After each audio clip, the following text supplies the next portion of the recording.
Hello guys, a very good morning to all of you. स्वागत है आप सभी का ऑनलाइन स्टडी एकेडमी में। आज डेट है 3 जून 2021 और आज के डेट के जितने भी इंपॉर्टेंट करंट अफेयर्स हैं वो डिस्कस करेंगे हम इस वीडियो में। और लास्ट तक साथ में बने रहिएगा क्योंकि जितने भी रिलेटेड इंपॉर्टेंट फैक्ट हैं और स्ट्रेटेजी के हैं वो सब भी हम साथ में कवर करते चलेंगे। तो आइए शुरू करते हैं अब।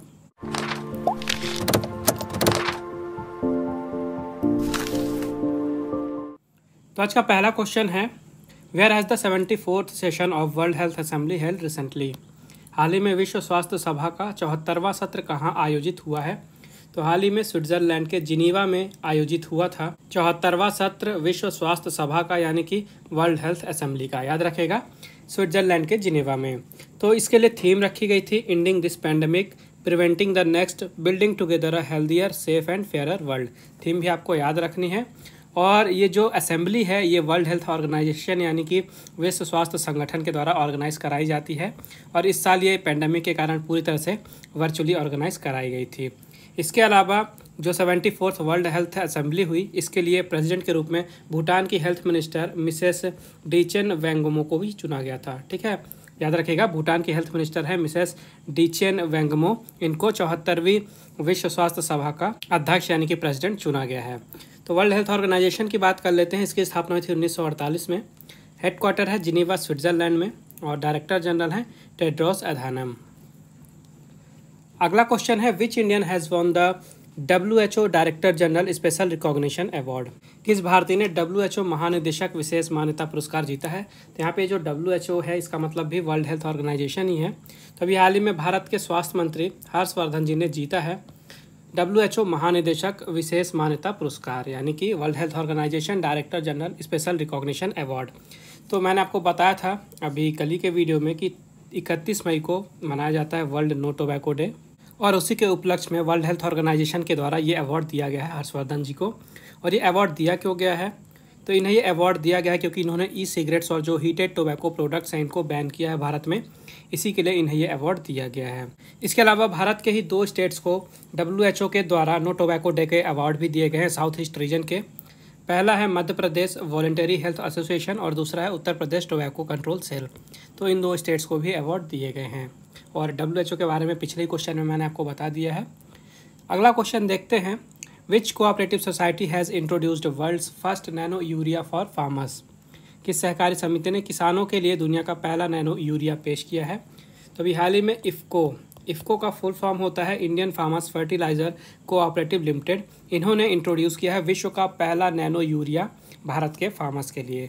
तो ये जो है यूरिया ये लिक्विड फॉर्म में है और इसका यूज़ करके भारत में जो खेती होती है और जो पौधे होते हैं उनको अधिक न्यूट्रिशन प्रदान किया जा सकता है, उनको अधिक उनकी पैदावार बढ़ाई जा सकती है, जो उर्वरक क्षमता है ज़मीन की उसको बढ़ाया जा सकता है। इसके अलावा जो भी वहाँ पे फसल होगी उसकी न्यूट्रिशनल क्वालिटी भी बढ़ाई जा सकती है, यानी उसमें जो पोषक तत्व होते हैं उसे भी बढ़ाया जा सकता है। इफ़को की बात करते हैं तो यहाँ के मैनेजिंग डायरेक्टर हैं डॉक्टर US अवस्थी, उसका हेडक्वार्टर है नई दिल्ली में। अगला क्वेश्चन है, which standards body has become first to join one nation one standard scheme. One nation one standard योजना में शामिल होने वाला पहला मानक निकाय कौन सा बन गया है? तो अभी हाल ही में RDSO ज्वाइन हुआ है one nation one standard scheme में और पहला स्टैंडर्ड्स बॉडी यानी कि मानक निकाय बन गया है भारत का वन नेशन वन स्टैंडर्ड योजना में शामिल होने वाला। RDSO है Research Design and Standard Organisation. Okay, तो RDSO जो है ये भारतीय रेलवे का जो सेक्टर है वहाँ पे उनकी जो चीज़ें होती हैं उनके लिए स्टैंडर्ड यानी कि मानक तय करता है अलग अलग तरह के। और अभी हाल ही में भारत के केंद्र सरकार के द्वारा लॉन्च की गई एक स्कीम थी one nation one standard scheme, जो कि 2019 में ज्वाइन की गई थी ताकि भारत में जो प्रोडक्ट होते हैं उनके लिए एक स्टैंडर्ड कॉमन स्टैंडर्ड बनाया जाए। जैसे कोई भी एक प्रोडक्ट है तो अभी क्या होता है अलग अलग एजेंसियों के द्वारा उनको स्टैंडर्ड दिए जाते हैं। तो अब क्या होगा कि जो प्रोडक्ट है उसको एक कॉमन स्टैंडर्ड बनाया जाएगा और कोई भी एजेंसी उसको अलग से स्टैंडर्ड नहीं देगी। उसका जो मानक तय होगा ये one nation one standard scheme के तहत दिया जाएगा। इससे भारत को एक ब्रांड के रूप में उभारने की कोशिश की जाएगी।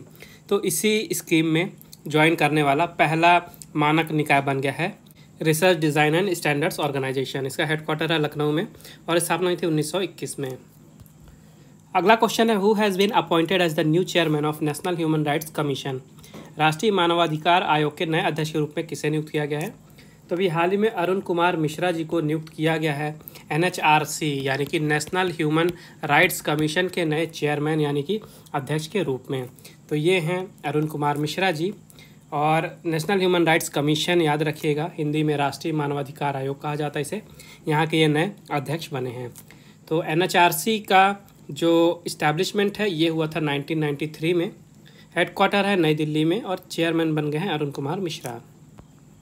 अगला क्वेश्चन है, who has been appointed as the interim chairman of CBDT। CBDT के अंतरिम अध्यक्ष के रूप में किसे नियुक्त किया गया है?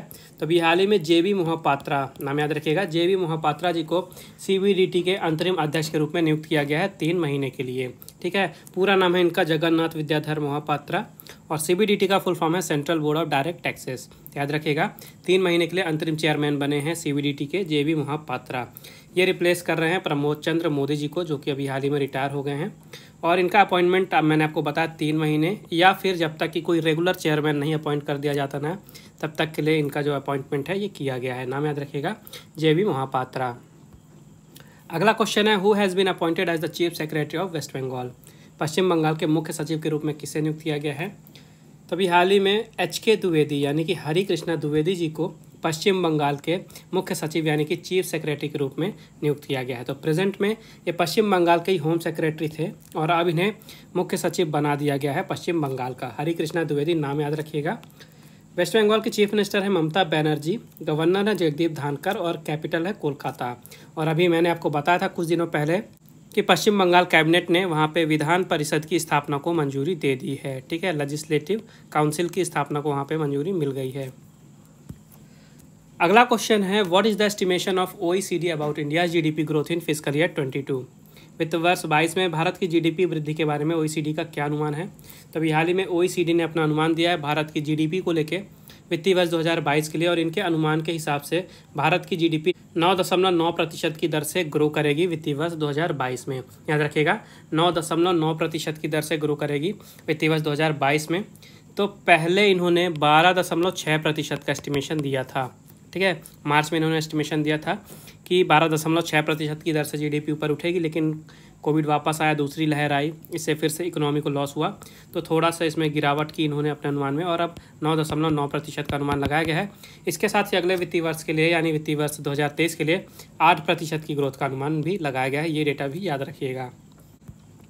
अगला क्वेश्चन है, what is the estimation of Moody's about India GDP growth in fiscal year 22। वित्त वर्ष 22 में भारत की GDP वृद्धि के बारे में मूडीज़ का क्या अनुमान है? तभी हाल ही में मूडीज़ ने भी भारत की GDP को लेकर अपना अनुमान दिया है कि वित्तीय वर्ष 2022 की जो GDP होगी भारत में उसमें कितनी वृद्धि होगी। तो इनके अनुमान के हिसाब से 9.3% की ग्रोथ होगी। ठीक है, याद रखिएगा, वित्तीय वर्ष 2022 में मूडीज़ के अनुसार भारत की GDP में 9.3% की ग्रोथ होगी। इसके अलावा इन्होंने अगले वित्तीय वर्ष के लिए यानी कि फिस्कल ईयर 23 के लिए भी अनुमान दिया है, और उस अनुमान के हिसाब से 7.9% का ग्रोथ अनुमानित किया गया है। अंदाज़ा लगाया गया है कि 7.9% की दर से GDP उठेगी ऊपर। तो आपको OECD और मूडीज़ दोनों का डेटा याद रखना है। अगला क्वेश्चन है, विच सहकारी banks license has been cancelled by RBI recently. हाल ही में RBI ने किस सहकारी बैंक का लाइसेंस रद्द कर दिया है? तभी हाल ही में RBI ने शिवाजी राव भोसले सहकारी बैंक, याद रखिएगा, शिवाजी भोसले सहकारी बैंक का लाइसेंस रद्द कर दिया है। और ये जो सहकारी बैंक है ये है कहाँ पे? ये पुणे का है। ठीक है, तो RBI को ये जो सहकारी बैंक था इसका फ्यूचर सही नहीं लग रहा था। इसके पास बराबर मात्रा में कैपिटल भी नहीं था, और इसके कोई अर्निंग प्रॉस्पेक्ट भी नहीं दिख रहे थे, कमाई का कोई जरिया नहीं दिख रहा था, कस्टमर भी यहाँ पे काफ़ी ज़्यादा कम ही दिख रहे थे। तो इस कारण से RBI ने इसका बैंक का जो लाइसेंस है इसको रद्द कर दिया है। और जो भी कस्टमर के वहाँ पैसे जमा थे, तो DICGC जो कि आपने सुना होगा, जो भी कैश होता है बैंक में उसका जो इंश्योरेंस करता है, इसके द्वारा ये जो पैसे हैं जो भी डिपॉजिट है कस्टमर के, ये वापस किए जाएंगे। RBI की बात कर लेते हैं तो इसकी स्थापना हुई थी 1 अप्रैल 1935 में। कहाँ पे? कोलकाता में। गवर्नर है शक्तिकांत दास जी, जो कि 25वें गवर्नर हैं, और हेडक्वार्टर है मुंबई में। तो मुंबई में हेडक्वार्टर कब आया था कोलकाता से? यह आया था 1937 में। अगला क्वेश्चन है, which state has launched solar based electrification programme for rural households. किस राज्य ने ग्रामीण परिवारों के लिए सौर आधारित विद्युतीकरण कार्यक्रम शुरू किया है? तभी हाल ही में गोवा में वहाँ के जो ग्रामीण इलाके के घर हैं रूरल हाउस होल्ड हैं, ग्रामीण परिवार हैं, उनको सौर आधारित ऊर्जा देने के लिए विद्युतीकरण कार्यक्रम शुरू किया गया है। तो जो गोवा के चीफ मिनिस्टर हैं प्रमोद सावंत, उन्होंने लॉन्च की है इस स्कीम को, सोलर बेस्ड इलेक्ट्रिफिकेशन प्रोग्राम को, ताकि वहाँ के लोगों को क्लीन, अफोर्डेबल और रिलायबल एनर्जी प्रदान की जा सके। मेन मोटिव ये है कि जो दूर दराज के इलाके हैं, ग्रामीण इलाके हैं, वहाँ पे पावर लाइन का कनेक्शन नहीं पहुँच पा रहा है, तो उनके पास पावर ही नहीं पहुँच पा रही है, बिजली नहीं पहुँच पा रही है। इस कारण से वहाँ पे सोलर बेस्ड इलेक्ट्रिफिकेशन प्रोग्राम लाया जा रहा है, ताकि दूर दराज के गाँव के इलाकों में भी बिजली पहुँचाया जा सके। गोवा के चीफ मिनिस्टर हैं प्रमोद सावंत, कैपिटल है पणजी, और गवर्नर है भगत सिंह कोश्यारी, जो कि एक्चुअली में महाराष्ट्र के गवर्नर हैं, और इनको गोवा के गवर्नर का अतिरिक्त चार्ज दिया गया है। अगला क्वेश्चन है, who has authored the book titled Savarkar a contested legacy 1924-1966। Savarkar a contested legacy 1924-1966 नामक पुस्तक किसने लिखी है? तो नाम याद रखिएगा, विक्रम संपत। ठीक है, जाने माने लेखक और इतिहासकार विक्रम संपत ने लिखी है सावरकर अ कंटेस्टेड लेगेसी 1924-1966। तो वीर सावरकर के ऊपर जो उनके काम थे और जो उनका जीवन का सफ़र था, उसके ऊपर ये पुस्तक लिखी गई है, और ये पुस्तक का दूसरा वॉल्यूम है, यानी दूसरा पार्ट है। इसके पहले जो पहला वॉल्यूम था, इसका नाम था Savarkar echoes from a forgotten past.